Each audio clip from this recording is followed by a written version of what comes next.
কিছুক্ষণ আগেই শেষ হয়ে গেল উচ্চ মাধ্যমিক থার্ড সেমিস্টার পরীক্ষা এবং আজকে 8 সেপ্টেম্বর ছিল বাংলা পরীক্ষা। সেই বাংলা পরীক্ষার প্রত্যেকটা প্রশ্নের একেবারে নির্ভুল সমাধান তোমাদের আজকের এই ভিডিওতে আমি তুলে ধরবো।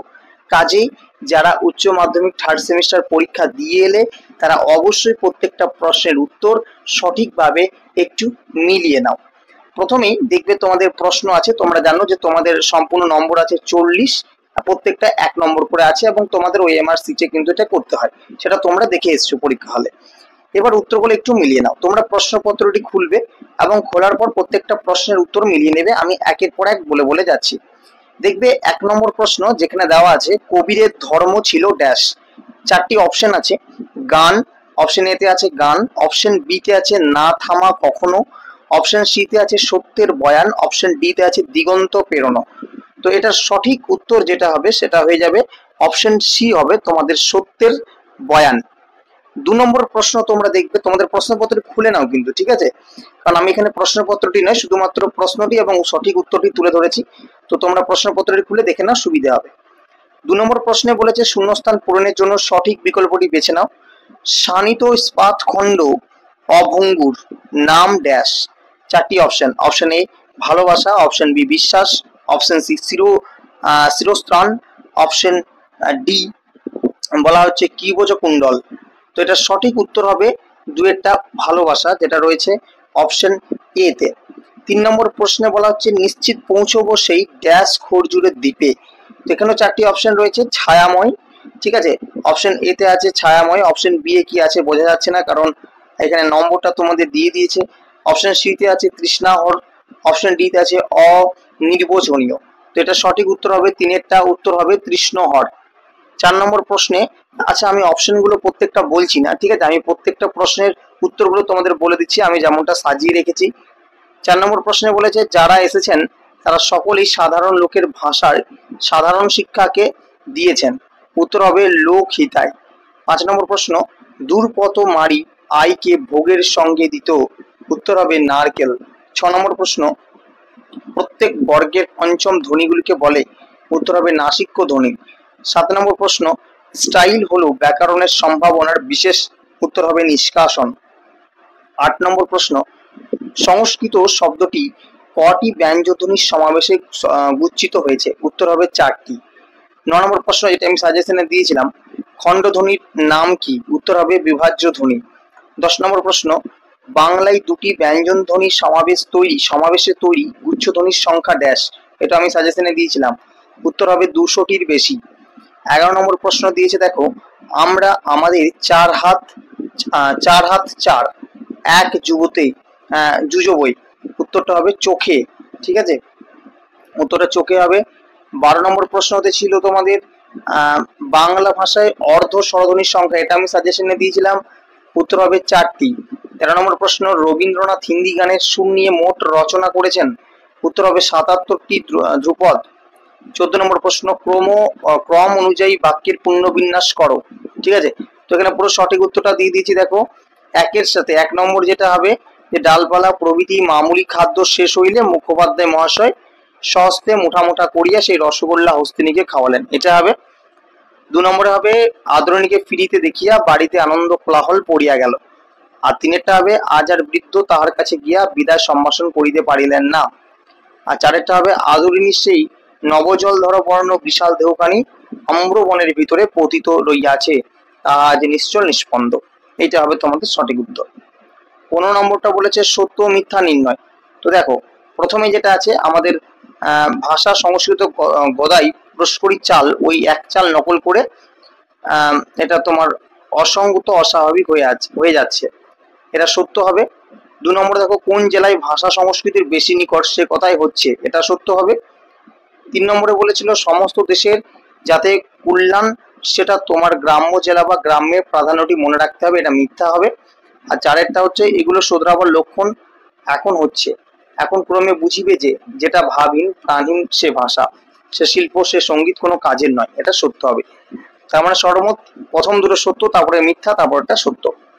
16 নম্বর প্রশ্ন গানের জগতে ইতিহাসের নতুন অধ্যায় সৃষ্টিকারী তোমাকে চাই অ্যালবামটির গীতিকার সুরকার ও গায়ককে। উত্তর হবে কবির সুমন, যার নাম সুমন চট্টোপাধ্যায়।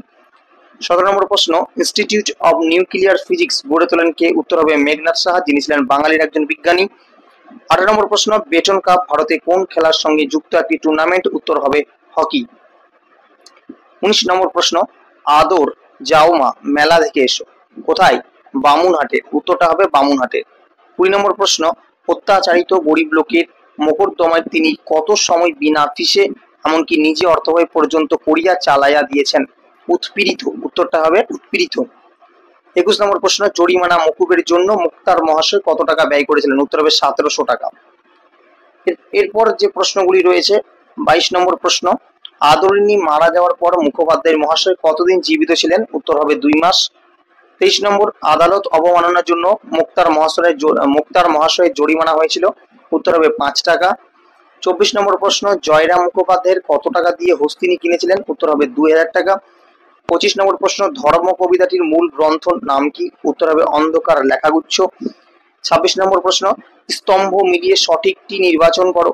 তো দেখো, একটা আছে জয়রাম মুখোপাধ্যায়, তো জয়রাম মুখোপাধ্যায় এটা হবে মুক্তার। 2 নম্বর আছে কুঞ্জ বিহারী বাবু, সেটা হবে জুনিয়র উকিল। 3 নম্বর আছে নগেন, সেটা হবে একজন ডাক্তার। আর 4টা হবে উমাচরণ লাহিড়ী, যিনি ছিলেন একজন জমিদার। তো এইভাবে তোমরা ম্যাচিংটা করে নেবে। আচ্ছা, এরপর হচ্ছে 27 নম্বর প্রশ্ন। 27 নম্বর প্রশ্ন, স্তম্ভ মেলাতে বলেছে, তো একটা হবে আব্দুল করিম খাঁ, তিনি হবে একজন সঙ্গীত শিল্পী। 2 নম্বর আছে আইনস্টাইন, তিনি হবে একজন বিজ্ঞানী। 3 নম্বর হবে ভ্যান গঘ, তিনি হবে একজন চিত্রশিল্পী। তারপর হচ্ছে গার্সিয়া লোরকা, তিনি হবে একজন কবি ও নাট্যকার। তারপর 28 নম্বরটাও আছে একটা সঠিক ভাবী স্তম্ভ মেলানো। তো 1 নম্বরটা হবে ঝুলন গোস্বামী, ক্রিকেট। 2 নম্বর দিব্যেন্দু বড়ুয়া হবে দাবা। গোষ্ঠপাল হবে ফুটবল খেলার সাথে যুক্ত। আরতি হচ্ছে সাঁতারের সাথে যুক্ত, আরতি সাহা। 29 নম্বর তোমাদের দিয়েছে বিবৃত কারণের মধ্যে সঠিক সম্পর্ক নির্ণয়। তোমাদের বিবৃতি দেখো, তোমাদের প্রশ্ন দিয়ে আছে এবং দ্বিতীয়তে আর দিয়ে দেওয়া আছে তোমাদের কারণটা। এবারে তোমাদের এটা সঠিক উত্তর হয়ে যাবে এ ভুল আর ঠিক, অর্থাৎ তোমাদের বিবৃতি যেটা দিয়েছে সেটা ভুল হবে এবং কারণ যেটা দিয়েছে সেটা ঠিক হবে। ঠিক আছে। 30 নম্বর প্রশ্ন, সমার্থকতার উদাহরণ হিসাবে কোনগুলি ঠিক? এটা সঠিক উত্তর হবে পাখি, পক্ষী, খেচর, বিহঙ্গ এবং আনন্দ, হর্ষ, পুলক, প্রফুল্লতা। এই অপশনটি তোমাদের সঠিক হবে। 31 নম্বর প্রশ্ন, সাজেশনে দেওয়া প্রশ্ন ভীষণ গুরুত্বপূর্ণ প্রশ্ন ছিল এবছরের। পোর্টরাজ গল্পটি অনুবাদ করেছেন কে? উত্তর হবে সুনন্দন চক্রবর্তী। 32 নম্বর প্রশ্ন, আমাদের দুজনের হাতগুলোই লাগবে ধুয়ে মুছে আগুন বানানোর জন্য। 33 নম্বর প্রশ্ন, ক থেকে ম পর্যন্ত 25টি ধ্বনিকে কি বলা হয়? দিয়েছিলাম আমি সাজেশনে, উত্তর হবে স্পর্শ ধ্বনি বলা হয়। 34 নম্বর প্রশ্ন আছে মিচুকাল স্কুলে যাবে এবং মিচুকাল স্কুলে যাবে, এই যে দুটি বাক্যের উচ্চারণ, এই দুটি বাক্যের উচ্চারণ সঠিক উত্তরটা হবে তোমার সুর তরঙ্গ। 35 নম্বর প্রশ্ন, দারুণ শব্দের আদি অর্থ দারু বা কাষ্ঠ নির্মিত। এটা আমি একেবারেই সাজেশনে দিয়েছিলাম, হুবহু সেই প্রশ্নটাই দিয়েছে। তো বলেছে পরিবর্তিত অর্থ অত্যন্ত, এই শব্দার্থ পরিবহনের কোন নিয়মে হয়েছে? উত্তর হবে রূপান্তর, সঠিক উত্তর হবে রূপান্তর। 36 নম্বর প্রশ্নটাও কিন্তু দিয়েছিলাম, বলেছে দিগ্বিজয় যেতে হবে, দিগ্বিজয়ের জন্য কে সাজিয়ে দিয়েছিলেন? উত্তরটা হবে তোমাদের দুয়োরানী। 37 নম্বর প্রশ্ন, খুজুরের দ্বীপ আসলে কি? উত্তর হবে যেখানে কবি পৌঁছাতে চান। 38 নম্বর প্রশ্ন আছে চলিত ভাষায় কি আর শিল্প নৈপুণ্য হয় না? চলিত ভাষা বলতে বোঝায়, উত্তর হবে মানুষের মুখে প্রচলিত দৈনন্দিন ভাষা। 39 নম্বর প্রশ্ন, সংস্কৃত ভাষাকে স্বামী বিবেকানন্দ বলেছেন, উত্তর হবে মরা ভাষা। 40 নম্বর প্রশ্ন, দুটো চলিত ভাষায় যে ভাবরাশি আসবে তাই পাওয়া যাবে না, উত্তর হবে 2000 ছাঁদি বিশেষণ। তো এই ছিল তোমাদের সম্পূর্ণ বাংলার পরীক্ষার প্রশ্নপত্রের প্রত্যেকটা উত্তর একেবারে নির্ভুল, প্রত্যেকটা একেবারে সঠিক। তো এবার তোমরা প্রত্যেক ছাত্রছাত্রী বলো যে তোমাদের কতগুলো ঠিক হয়েছে, তোমরা কটা ঠিক করে আসতে পেরেছো, পরীক্ষা কেমন হয়েছে এবং তোমাদের এখন পর্যন্ত আপাতত কত নম্বর তোমাদের উঠছে, অবশ্যই কিন্তু কমেন্ট করে জানাবে। আর এই ভিডিওটা যদি ভালো লাগে অবশ্যই লাইক করবে, বন্ধুদের মধ্যে শেয়ার করতে একেবারে ভুলবে না।